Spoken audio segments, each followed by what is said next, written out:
Welcome to Christ Witness studio.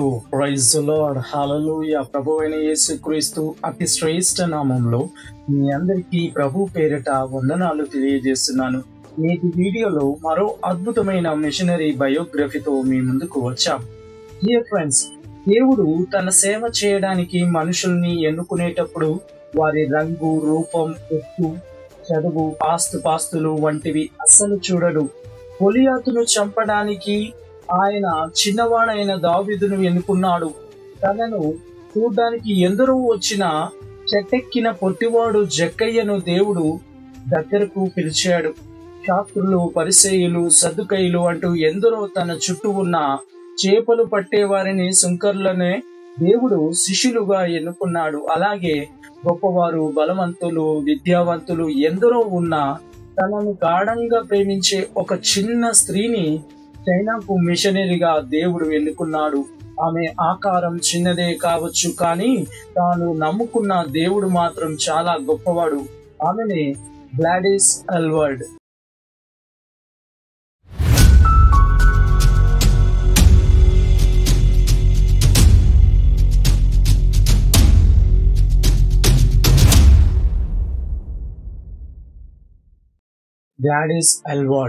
Gladys ఎల్వర్డ్ గారు 1902వ సంవత్సరంలో ఫిబ్రవరి 24న London లో ఎడ్మాంటన్ అనే నగరంలో జన్మించారు. వీరి తల్లిదండ్రులు థామస్ జాన్ ఎల్వర్డ్ మరియు రోజీనా ఫ్లోరెన్స్ ఎల్వర్డ్. వీరి తండ్రి థామస్ జాన్ గారు పోస్ట్ మ్యాన్ గా ఉద్యోగం చేసేవారు. వీరిది చాలా పేద కుటుంబం. అందుకే గ్లాడిస్ గారి 14 సంవత్సరాల వయసుకే ఈమె ఒక పార్లర్ లో పని మనిషిగా పనిచేసింది.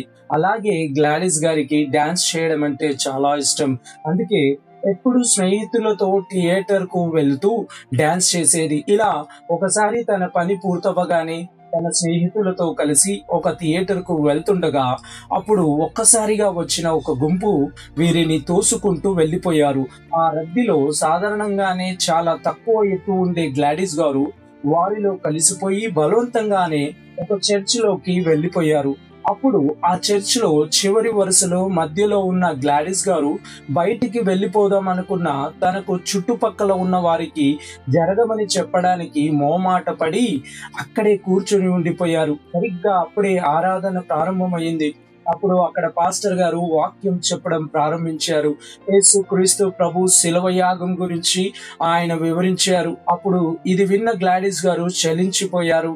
తన కోసం ప్రాణం పెట్టిన యేసయ్య ప్రేమను గురించి ఆమె ఇదే మొదటిసారిగా వినడం. అప్పుడే తాను దేవుని రక్షణను అంగీకరించింది. ఆ క్షణమే తన పాపాలన్నిటినీ ఒప్పుకొని నూతన హృదయం పొందుకుంటుంది. అప్పటి నుండి క్రమంగా చర్చ్కు వెళ్ళడం ప్రారంభించడం, బైబిల్ చదవడం మొదలు పెట్టింది. కేవలం ఒక్కసారి దేవుని గురించి విని ఆమె హృదయం మొత్తం దేవునికి సమర్పించుకుంది. అప్పటి నుండి డాన్సులకు, థియేటర్లకు వెళ్ళడం ఆపేసింది. ఆ తర్వాత ఒక పోస్టర్ లో చైనాకు మిషనరీలు కావాలి అని ఒక ప్రకటన చూసింది. అప్పుడు గ్లాడిస్ గారు దానికోసం ఆలోచిస్తూ కనిపించిన ప్రతి వారికి దాని గురించి చెబుతూ ఉండేది. ఇలా డాక్టర్లను, నర్సులను, విద్యావంతులను, గొప్పవారిని, తెలిసిన వారిని, తెలియని వారికి కూడా చైనాకు మిషనరీలు కావాలి, మీరు వెళ్తారా అని గ్లాడిస్ గారు అడిగేవారు. వారిలో కొందరు మామూలుగా లేదు అని చెబితే కొందరు ఈమెను ఎగతాళి చేసేవారు, ఇంకొందరు తిట్టిపోసేవారు. అయినా సరే పట్టు విడవని గ్లాడిస్ గారు ఒకసారి ఆమె తమ్ముణ్ణి ఇంట్లో పట్టుకొని, నువ్వు చైనాకు మిషనరీగా వెళ్ళాలి, నీకు కావాల్సిన ధన సహాయం జీవితాంతం నేను చేస్తాను అని చెప్పింది. అప్పుడు ఆమె తమ్ముడు అక్కడి నుండి పారిపోయి, నేను వెళ్ళను, ఇలా అందరికీ చెప్పకపోతే నీవు వెళ్ళొచ్చుగా అని తలుపు వెనకాల నుండి అరచి పారిపోయాడు. అప్పుడు ఇది విన్న గ్లాడిస్ గారు ఆలోచనలో పడ్డారు. దేవా, నేను సరిపోతానా? నాలో ఏ గొప్పతనం ఉంది? ఒకవేళ ఇది నేనే అయితే నీకో మాటిస్తున్నా, ఇక నుండి నీవు నన్ను చేయమంటున్న పనిని ఎవరిని చేయమని బలవంతం పెట్టను. ఒకవేళ నన్నే నీవు కోరుకుంటే నీవే మార్గం ఏర్పరచు అని ప్రార్థించింది. ఆ తర్వాత 1930లో చైనా ఇంగ్లాండ్ మిషన్ వారి కాలేజీలో జాయిన్ అయ్యింది. ఆమె ప్రవర్తన, సమయపాలన, నిబద్ధత ఎంతో బాగున్నా చైనా భాష నేర్చుకోవడంలో, మార్కులు సాధించడంలో ఆమె వెనకబడింది. అప్పుడు ఆ కాలేజ్ వారు ఆమెను దాని నుండి బయటకు పంపివేశారు. ఆమె చైనాలో ఎటువంటి మిషనరీ పనికి సరిపోదు అంటూ వారు ఆమెను తిరస్కరించారు. ఇది విన్న గ్లాడిస్ గారు చాలా బాధపడ్డారు. అప్పుడు ఆమెకు ఏం చేయాలో తెలియక దేవుని సన్నిధిలో ప్రార్థిస్తుండగా చర్చ్లో ఇద్దరు స్త్రీలు చైనాలోని జెన్నీ లాసన్ అనే ఒక 74 సంవత్సరాల స్త్రీ గురించి మాట్లాడుకుంటున్నారు. ఆమె భర్త చనిపోయాడు. ఇప్పుడు ఆమెకు ఒక యవనస్తురాలు సహాయం కావాలి అని మాట్లాడుతుండగా ఆ మాటలు గ్లాడిస్ గారి చెవిలో పడ్డాయి. వెంటనే గ్లాడిస్ గారు దేవుడు తనను ఆమె వద్దకే వెళ్ళమంటున్నాడు అని నిర్ణయించుకున్నారు. అప్పుడు గ్లాడిస్ గారు ఒక ట్రావెల్ ఏజెన్సీ దగ్గరకు వెళ్ళి చైనాకు వెళ్ళడానికి ఎంత ఖర్చు అవుతుంది అని అడిగారు. అప్పుడు ఏజెన్సీ అతను ఇలా చెప్పాడు, పడవలో సుఖంగా 90 పౌండ్లతో వెళ్ళొచ్చు, లేదంటే ట్రైన్లో కాస్త ఇబ్బందికరంగా 45 పౌండ్లకు వెళ్ళవచ్చు అని చెప్పాడు. అలాగే ట్రైన్లో వెళ్ళడం మంచిది కాదు. ఇప్పుడు చైనా రష్యాకు అంతర్యుద్ధం జరుగుతుంది కాబట్టి ఏమైనా జరగచ్చు అని చెప్పాడు. దానికి గ్లాడిస్ గారు, నేను ట్రైన్లో వెళ్తాను, దానికి కావాల్సిన డబ్బును వారానికి, నెలకు ఎప్పుడు కుదిరితే అప్పుడు కొద్ది మొత్తంలో ఇస్తాను. పూర్తిగా టికెట్ ఖర్చులకు డబ్బులు కట్టాకే నాకు టికెట్ ఇవ్వండి అని చెప్పింది. ఆ తర్వాత ఆ టికెట్ డబ్బుల కోసం ఇళ్లలో పని మనిషిగా పనిచేసింది. ఆమె ఇల్లు శుభ్రం చేసేది, తడిబట్ట పెట్టేది, బట్టలు ఉతికేది. ఇలా చైనాకు వెళ్ళడానికి డబ్బుల కోసం చేతికొచ్చిన ప్రతి పని చేసింది. అలాగే ఆమెకు ఒక మంచి లెదర్ షూ ఉంటే వాటిని కొంత డబ్బుకు అమ్మి, పాత చెప్పులు అమ్మే చోట తన సైజుకు సరిపడే 2 ఎడమకాలు షూజులు ఉంటే వాటిని కొనుక్కొని వాడడం మొదలుపెట్టింది. వాటితోనే ఆమె చైనాకు వెళ్ళింది. తర్వాతి కాలంలో అవి ఆమె పాదాలకు ఎంతో హాని చేశాయి. అయినా దేవుని కోసం, చైనాలో స్వార్థ చేయడం కోసం ఆమె ఇంత త్యాగం చేసింది. తన బైబుల్ను, తన దగ్గర ఉండే చిల్లరను టేబుల్ పై పెట్టి, ఇదిగో దేవా, నా బైబుల్, నా సంపాదన, నన్ను వాడుకో అని ప్రార్థించింది. ఇలా చైనా ప్రయాణం కోసం డబ్బులు కూడబెట్టే సమయంలో ఆమె ఒకసారి యంగ్ హస్బెండ్ అనే చైనా మిషనరీ ఇంట్లో పనికి వెళ్ళింది. అప్పుడు ఆమె అతని పుస్తకాల గది శుభ్రం చేస్తుండగా అక్కడ చైనాకు సంబంధించిన పుస్తకాలు చూసి వాటిని తీసుకుని రాత్రులు చదివి ఉదయాన్నే అక్కడే పెట్టేసేది. ఇలా చేస్తుండగా ఒకరోజు అతను గ్లాడిస్ ని పిలిచి, నీవు నా దగ్గర పుస్తకాలు దొంగతనం చేస్తున్నావు అని అన్నాడు. ఇది విన్న గ్లాడిస్ గారు ఏడుస్తూ, లేదండి, నేను దొంగతనం చేయడం లేదు, దేవుడు నన్ను చైనాకు మిషనరీగా వెళ్ళమన్నారు, అందుకే టికెట్ డబ్బుల కోసం ఇక్కడ పని చేస్తున్నాను. మీ దగ్గర చైనాకు సంబంధించిన పుస్తకాలు ఉంటే వాటిని చదివి తర్వాత అక్కడే పెట్టేస్తున్నాను అని చెప్పింది. ఇది విన్న అతను ఆమెకు కావాల్సిన పుస్తకాలు తీసుకుని చదవచ్చు అని చెప్పాడు. ఇలా పని చేస్తూ చైనా గురించి ఆలోచిస్తూ గ్లాడిస్ గారు వారికి స్వార్థ చెప్పడానికి కూడా సంసిద్ధులయ్యేవారు.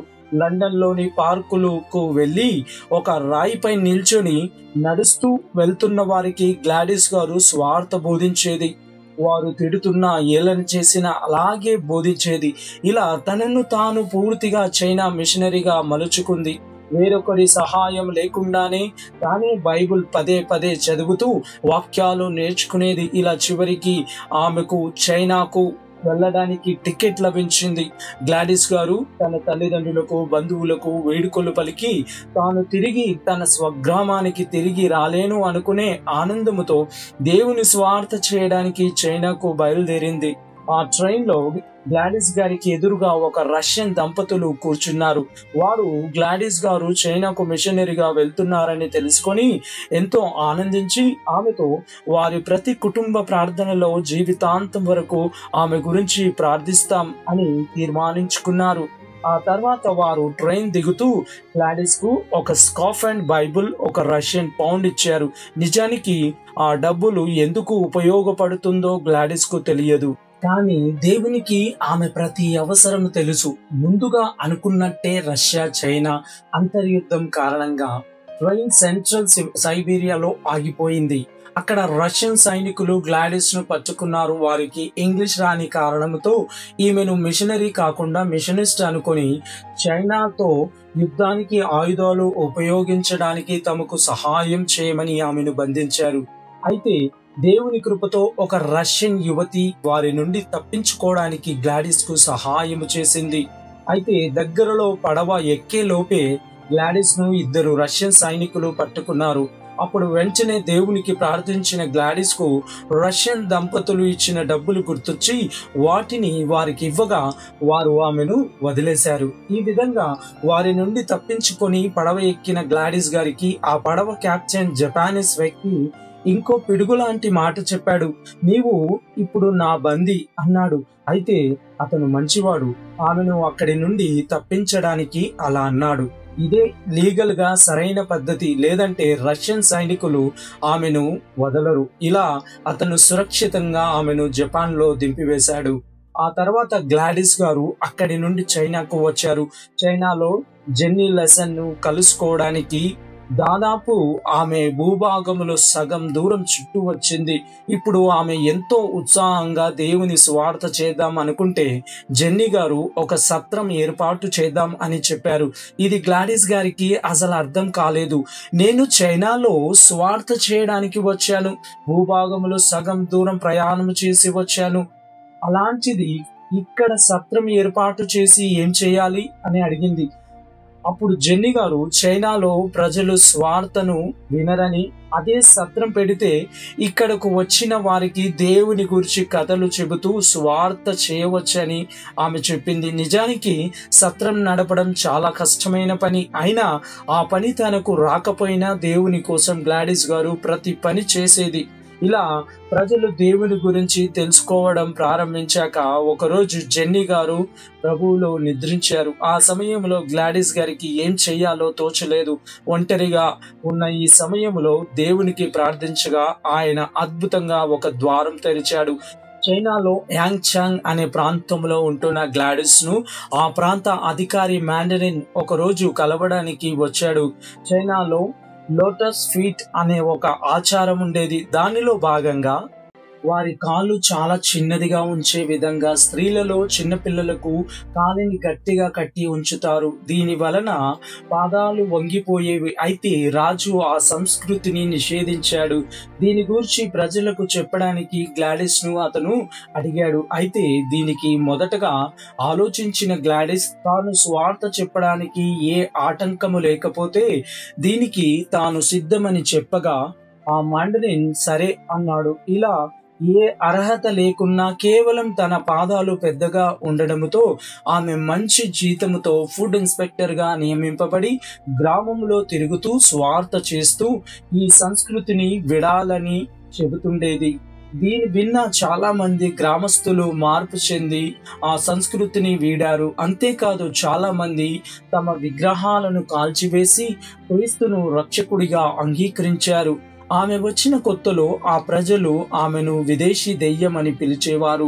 ఇప్పుడు వారే అల్వైదా అని పిలుచుకుంటున్నారు. అంటే గొప్ప వ్యక్తిత్వము గల వ్యక్తి అని అర్థం. ఈ సమయంలోనే జపానీయులు చైనాను ఆక్రమించుకోవడం మొదలుపెట్టారు. అలాగే ఇదే సమయానికి గ్లాడిస్ గారు అనాథ పిల్లలకు చేరదీయడం మొదలుపెట్టింది. నెమ్మదిగా ఆమె చేరదీసిన పిల్లలు 40, 50, 60, 80 అలా పెరుగుతూ ఉన్నారు. సరిగ్గా ఇప్పుడే జపాన్ వారు గ్లాడిస్ గారు ఉంటున్న యాంగ్చాంగ్ లో బాంబుల వర్షం కురిపించారు. అప్పుడు దాని ద్వారా గ్లాడిస్ గారికి గాయమైంది. అయినా ఆమె అక్కడి ప్రజలకు సహాయం చేసింది. అలాగే ఆ ప్రదేశాన్ని వదిలి సియాన్ అనే ప్రాంతానికి వెళ్ళాలి అని నిర్ణయించుకున్నారు. ఇప్పుడు ఆమె యొద్ద 100కు పైగా పిల్లలున్నారు. వారందరితో ఒక స్త్రీ కొండలు చాలి శత్రువులను తప్పించుకుంటూ సియాన్ కు ప్రయాణమైంది. అప్పుడు దారి మధ్యలో వీరికి పసుపు సముద్రం అడ్డు వచ్చింది. దీన్ని చూసిన ఒక చిన్న పాప మోషకు ఎర్ర సముద్రంలా మనకు ఇది అడ్డు వచ్చింది అని అంది. అందుకు గ్లాడిస్ గారు అవును, కానీ నేను మోషను కాదుగా అని చెప్పగా అప్పుడు ఆ పాప కానీ దేవుడు మాత్రం ఆయనేగా అని చెప్పింది. ఇది విన్న గ్లాడిస్ గారు ప్రార్థించగా వెంటనే సహాయం లభించింది. ఈమె ప్రార్థించిన వెంటనే చైనా మిలిటరీ వారు వీరిని చూసి పడవలో వీరిని ఆ సముద్రము దాటించారు. ఆ తర్వాత ఎన్నో కష్టాలకు ఓర్చి సియాన్ చేరిన వీరికి నిరాశ ఎదురయ్యింది. వారు వీరిని చేర్చుకోలేదు. ఆ తర్వాత దేవునిపై నమ్మకముతో ముందుకు వెళ్ళగా షఫెండ్ అనే ప్రాంతము వారు వీరిని చేర్చుకున్నారు. అప్పటికే గ్లాడిస్ గారు పూర్తిగా అలసిపోయింది. ఆమెకు టైఫాయిడ్, నిమోనియా వచ్చింది. అయితే దేవుని దయ వలన ఆమె కోలుకుంది. కానీ ప్రయాణం ఆమె బలం మొత్తాన్ని హరించి ఆమె ముసలి వ్యక్తిలా బలహీనంగా మారిపోయింది. ఆ తర్వాత ఆమెను ఒక రిపోర్టర్ కలుసుకొని ఆమె కథ విన్నాడు. అతను గ్లాడిస్ గారు 20 సంవత్సరాలుగా ఇంటికి వెళ్ళలేదు అని తెలుసుకొని ఆమె ఇంటికి వెళ్ళడానికి సహాయము చేశాడు. తిరిగి ఇంటికి వచ్చిన గ్లాడిస్ ను ఆమె తల్లిదండ్రులు గుర్తుపట్టలేకపోయారు. గ్లాడిస్ సాక్ష్యం ఇంగ్లాండ్ ప్రజలను కదిలించింది. ఆ తర్వాత గ్లాడిస్ గారు తిరిగి చైనాలోని యాంగ్చాంగ్ కు వెళ్ళలేకపోయింది. ఎందుకంటే యుద్ధములో ఆ భాగం కమ్యూనిస్టు వారిచే ఆక్రమించబడింది. అయితే ఆమె హాంకాంగ్ వెళ్ళింది. అక్కడ తాను రక్షించిన వారిలో ఒక పిల్లవాడు స్వార్థికునిగా మారి స్వార్థ చేస్తూ ఆమెను కలుసుకున్నాడు. ఇది చూసిన గ్లాడిస్ గారు ఎంతో సంతోషించింది. మరలా ఆమె అనాథ పిల్లల్ని చేరదీయడం ప్రారంభించింది. ఇలా తైవాన్లో అనాథ ఆశ్రమం ప్రారంభించింది. గ్లాడిస్ గారు చాలా మితంగా భుజించేవారు. ఆమెకు చాలా డబ్బులు వస్తున్నా అస్సలు ఖర్చు పెట్టేది కాదు. ఇది చూసిన ఒక వ్యక్తి, నీకు అంత ధనం వస్తుందిగా, దాన్ని ఎందుకు ఉపయోగించుకోరు అని అడగ్గా అప్పుడు గ్లాడిస్ గారు చెబుతూ దానిని తన పిల్లల ఆహారానికి, చదువుకు వాడాలని చెప్పి దానికోసమే దాచిపెట్టేది. ఇలా 1970వ సంవత్సరంలో జనవరి 3న గ్లాడిస్ గారు ప్రభువులో నిద్రించారు. డియర్ ఫ్రెండ్స్, గ్లాడిస్ గారు రక్షింపబడిన క్షణము నుండి చివరి శ్వాస వరకు ప్రభు కొరకే జీవించింది. ఒక 5 అడుగుల స్త్రీ తన దేవుడు ఎంత గొప్పవాడో ప్రజలందరికీ చాటి చెప్పింది. సో ఫ్రెండ్స్, గ్లాడిస్ గారి సాక్ష్యం విన్న మనం మన సమస్యలు ఎంత పెద్దవో అని దేవునికి చెప్పడం మానేసి మన దేవుడు ఎంత గొప్పవాడో అని మన సమస్యలకు చెప్పడం మొదలు పెడదాం. అలాగే ఆయన కోసం చివరి శ్వాస వరకు జీవిద్దాం. అట్టి కృప దేవుడు మనందరికీ అనుగ్రహించునుగాక. యేసుక్రీస్తు నామానికే యుగ యుగములకు మహిమ కలుగునుగాక. ఆమేన్. మేము మా ఛానల్లో అందించిన ఇతర వీడియోలను కూడా చూసి లైక్ చేసి మీ మిత్రులకు, శ్రేయోభిలాషులకు షేర్ చేయండి. అలాగే ఈ వీడియో మీకు నచ్చినట్లయితే ఈ వీడియోపై మీ కామెంట్ను, అభిప్రాయంను పోస్ట్ చేయండి. ఇప్పటి వరకు మా ఛానల్ని సబ్స్క్రైబ్ చేయకుంటే వెంటనే సబ్స్క్రైబ్ చేసి క్రొత్త వీడియోల నోటిఫికేషన్స్ కోసం సబ్స్క్రైబ్ బటన్ ప్రక్కన ఉన్న బెల్ ఐకాన్ను క్లిక్ చేయండి. అందరికీ వందనాలు. Thank you. Praise the lord. God bless you all. Amen.